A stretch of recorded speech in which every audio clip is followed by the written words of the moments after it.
जय श्री कृष्णा। राधे राधे दोस्तों, आप सभी का दिन शुभ और मंगलमय हो। आप सभी को षटतिला एकादशी की हार्दिक शुभकामनाएं। आप सभी पर भगवान विष्णु की कृपा सदैव बनी रहे। आज की वीडियो में आप सुनेंगे षटतिला एकादशी की व्रत कथा। आज माघ मास के कृष्ण पक्ष की एकादशी तिथि है और इस एकादशी को षटतिला एकादशी के नाम से जाना जाता है। कुछ स्थानों पर इसे षटतिला ग्यारस भी कहते हैं। भगवान श्री कृष्ण जी ने इस एकादशी के दिन तिल का 6 रूपों में किस प्रकार प्रयोग करना चाहिए यह बताया है। इसलिए इस एकादशी का नाम षटतिला एकादशी पड़ा। जो भी मनुष्य इस एकादशी का व्रत रखता है और इसकी कथा को सुनता है, उसकी सभी मनोकामनाएं पूरी होती हैं तथा घर में सुख समृद्धि, धन संपत्ति और खुशहाली आती है। तो आज की वीडियो में मैं आपको सुनाऊंगी षटतिला एकादशी की बड़ी ही दुर्लभ कथा। इन कथाओं को सुनने से मनुष्यों के सभी पाप और संकट कट जाते हैं तथा समस्त मनोकामनाओं की पूर्ति होती है। तो आप लोग बड़ी ही श्रद्धा और प्रसन्न चित मन से षटतिला एकादशी की कथा को पूरा अवश्य सुनिएगा। तो आइए श्रोताओं, पहले भगवान श्री लक्ष्मी नारायण के चरणों का ध्यान करते हुए इस कथा को सुनते हैं। एक बार नारद मुनि ने भगवान श्री हरि से षटतिला एकादशी का महात्म्य पूछा। वे बोले, हे प्रभु, आप मेरा प्रणाम स्वीकार करें। षटतिला एकादशी की उपवास का क्या पुण्य है, उसकी क्या कथा है, कृपया करके मुझसे कहिए।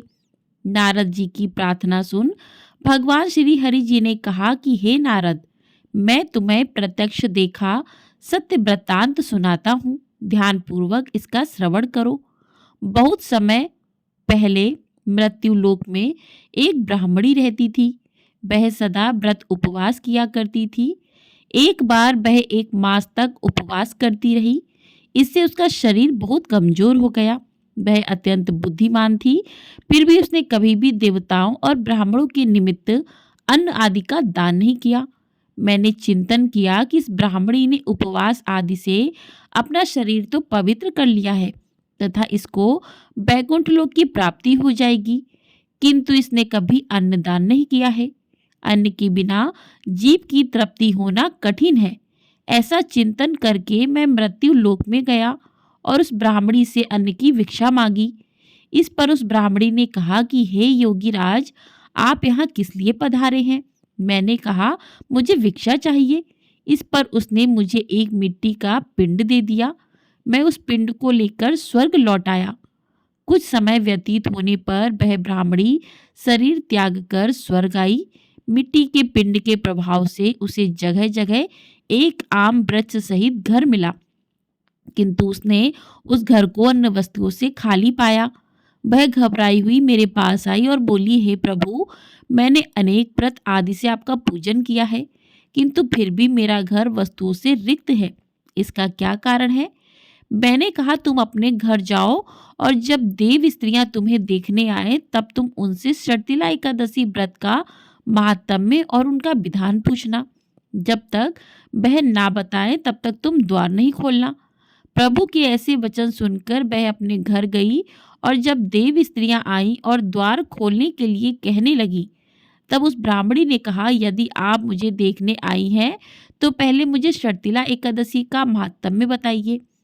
तब उनमें से एक देव स्त्री ने कहा, यदि तुम्हारी यही इच्छा है तो ध्यानपूर्वक श्रवण करो। मैं तुमसे एकादशी व्रत और उसका महात्म्य विधान सहित कहती हूँ।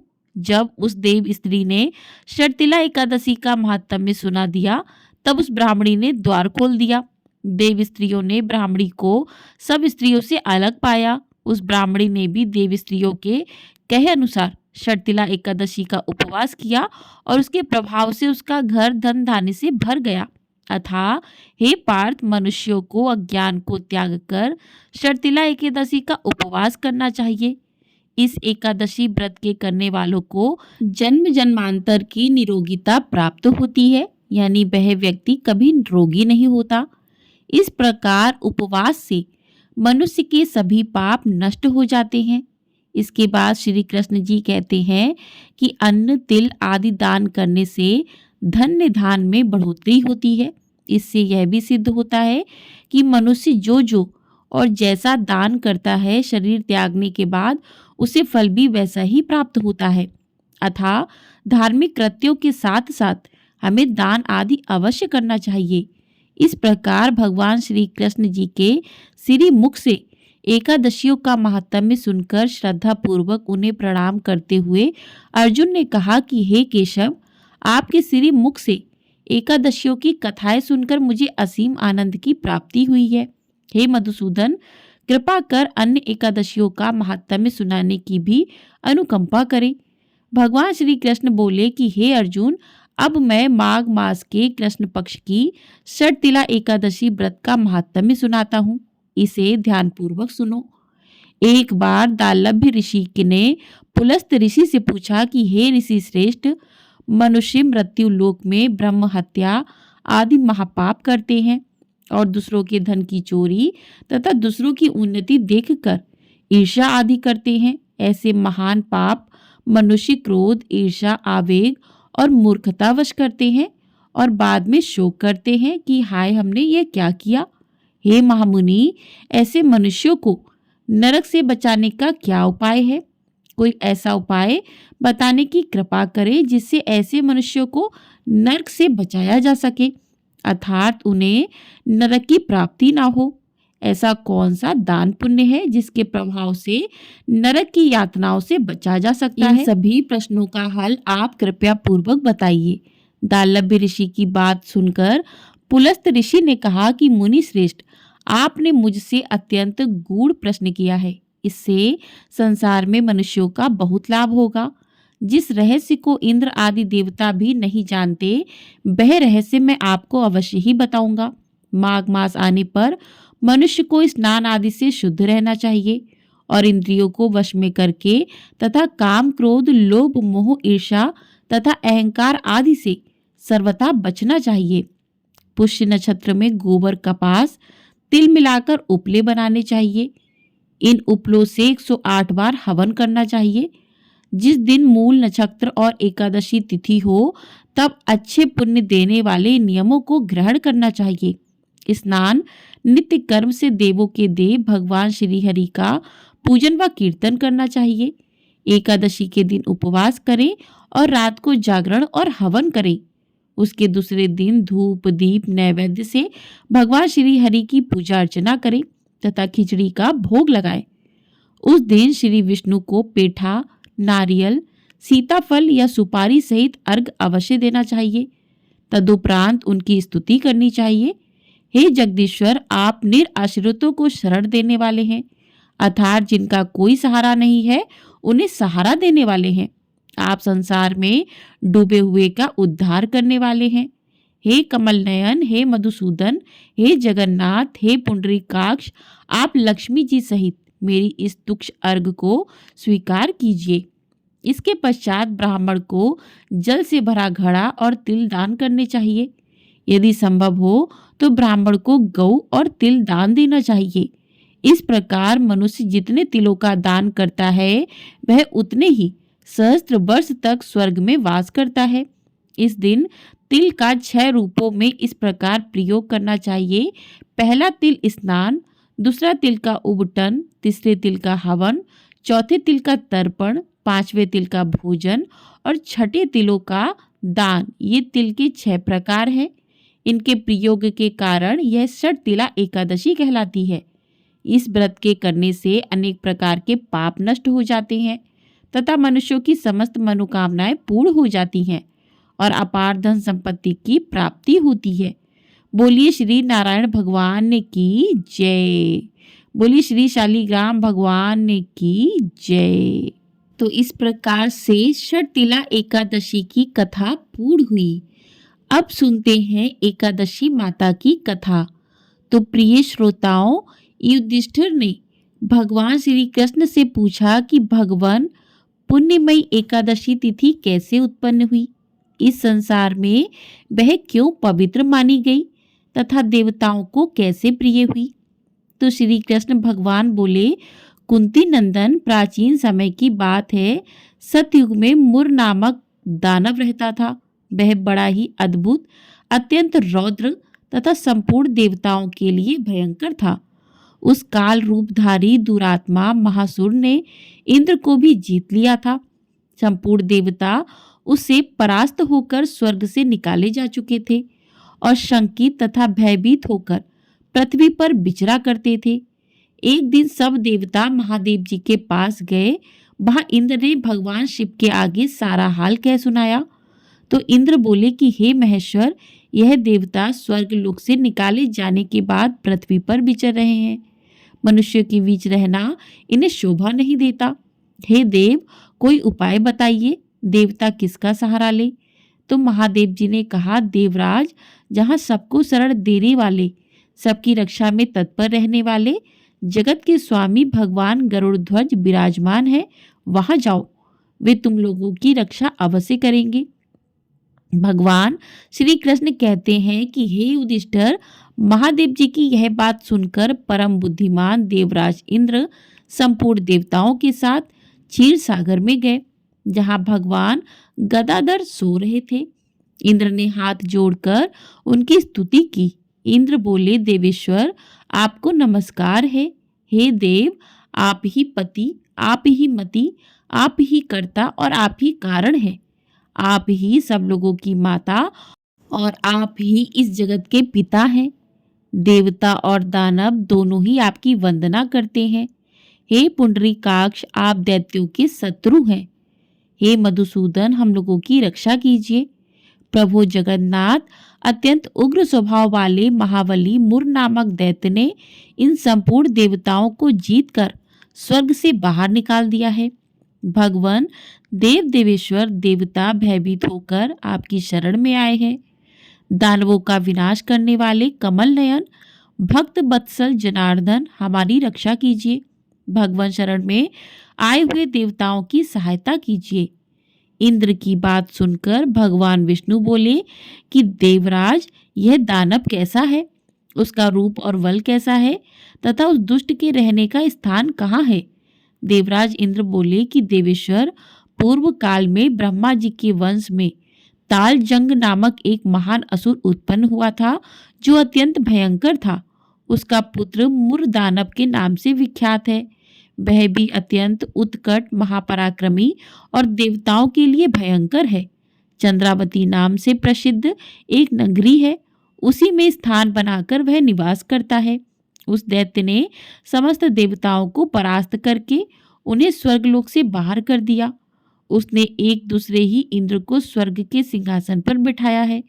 अग्नि, चंद्रमा, सूर्य, वायु तथा वरुण भी उसने दूसरे ही बनाए हैं। जनार्दन, मैं सच्ची बात बता रहा हूँ, उसने सब कोई दूसरे ही कर लिए हैं। देवताओं को तो उसने उनके प्रत्येक स्थान से वंचित कर दिया है। इंद्र की यह बात सुनकर भगवान जनार्दन को बड़ा क्रोध आया। उन्होंने देवताओं को साथ लेकर चंद्रावती नगरी में प्रवेश किया। भगवान गदाधर ने देखा कि दैत्यराज बारंबार गर्जना कर रहा है और उससे परास्त होकर संपूर्ण देवता दशों दिशाओं में भाग रहे हैं। अब वह दानव भगवान विष्णु को देखकर बोला, खड़ा रहे, खड़ा रहे।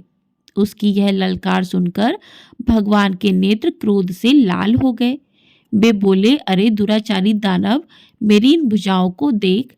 यह कहकर श्री हरि विष्णु जी ने अपने दिव्य बाणों से सामने आए हुए दुष्ट दानवों को मारना आरंभ कर दिया। दानव भय से बिहल हो उठे। भगवान श्री कृष्ण कहते हैं कि हे पांडुनंदन, तत्पश्चात श्री विष्णु ने दैत्य सेना पर चक्र का प्रहार किया। उससे छिन्न भिन्न होकर सैकड़ों योद्धा मौत के मुख में चले गए। इसके बाद भगवान मधुसूदन बद्रिकाश्रम को चले गए। वहां सिंगावती नाम की गुफा थी, जो 12 योजन लंबी थी। उस गुफा में एक ही दरवाजा था। भगवान विष्णु उसी में सो गए।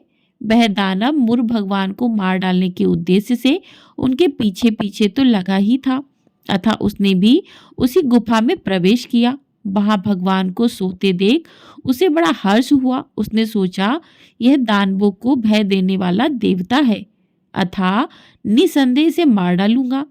दानव के इस प्रकार विचार करते ही भगवान विष्णु के शरीर से एक कन्या प्रकट हुई, जो बड़ी ही रूपवती, सौभाग्यशालिनी तथा दिव्य अस्त्र शस्त्रों से सुसज्जित थी। वह भगवान के तेज के अंश से उत्पन्न हुई थी।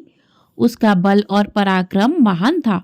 दानवराज मुर ने उस कन्या को देखा। कन्या ने युद्ध का विचार करके दानव के साथ युद्ध के लिए याचना की। तत्पश्चात युद्ध छिड़ गया। कन्या सब प्रकार की युद्ध कला में निपुण थी। वह मुर नामक महान असुर उसके हुंकार मात्र से राख का ढेर हो गया।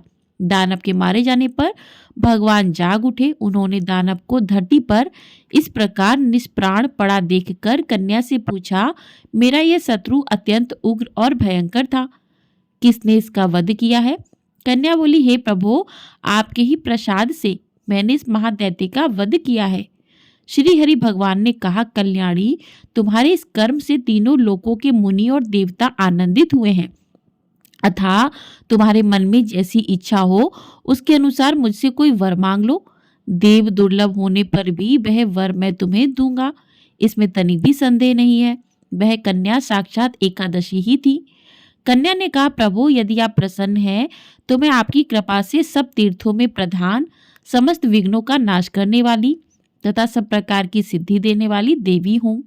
जो लोग आप में भक्ति रखते हुए मेरे दिन को उपवास करेंगे उन्हें सब प्रकार की सिद्धि प्राप्त हो। जो लोग उपवास करके मेरे व्रत का पालन करें उन्हें आप धन, कर्म और मोक्ष प्रदान कीजिए। श्री विष्णु बोले, कल्याणी, तुम जो कुछ चाहती हो वह सब पूर्ण होगा। भगवान श्री कृष्ण कहते हैं, युधिष्ठिर, ऐसा वर पाकर महाव्रता एकादशी बहुत प्रसन्न हुई। दोनों पक्षों की एकादशी समान रूप से कल्याण करने वाली है। इसमें शुक्ल और कृष्ण पक्ष का कोई भेद नहीं करना चाहिए। यदि उदय काल में थोड़ी सी एकादशी, मध्य में पूरी द्वादशी और अंत में किंचित त्रयोदशी हो तो वह तिस्प्रशा एकादशी कहलाती है।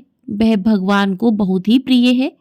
यदि एक त्रिशप्रशा एकादशी को उपवास कर लिया जाए तो 1000 एकादशी व्रतों का फल प्राप्त होता है तथा इसी प्रकार द्वादशी में पारण करने पर 1000 गुना फल माना गया है।